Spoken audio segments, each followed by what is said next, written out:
certainly rise in support of this very important bill.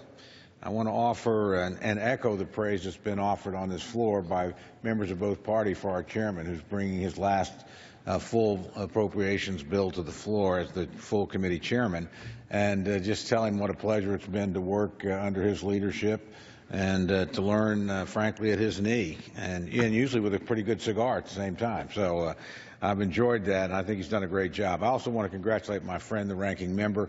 This is a chairman and a ranking member, frankly, that have done their jobs the last 2 years.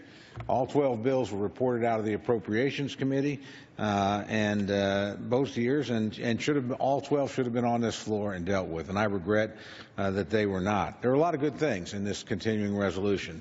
As been mentioned earlier, the additional funds for biomedical research, the adjustments and the extra funding for defense at a critical time for our country, and certainly the disaster relief funds, which certain parts of our country share. But I know this is not the bill that Chairman Rogers wanted to bring to this floor. Frankly, we've got to get out of this. I couldn't agree more with my friend from Indiana, who said it pretty well. And this is not this committee's fault. It's a failure in this Congress.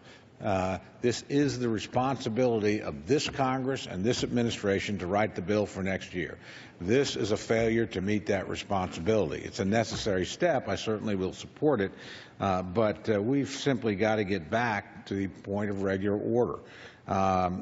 Next year, believe me, I will push very hard to make sure we don't have another CR on April 28th, that we actually do the appropriations for FY17. Shouldn't be doing it in FY17, but that would be better than another CR, and then we'll push sure that we do the FY18. I know the chairman has done everything humanly possible to do that, and I know he's had a willing partner in that in the ranking member. So let's all make a New Year's resolution. Let's pass this bill, but let's get back to regular order. Let's restore things. There's a bipartisan sense of frustration on the Appropriations Committee, and frankly, the leadership on both sides in this body need to work to achieve that. It's not Appropriations Committee failure.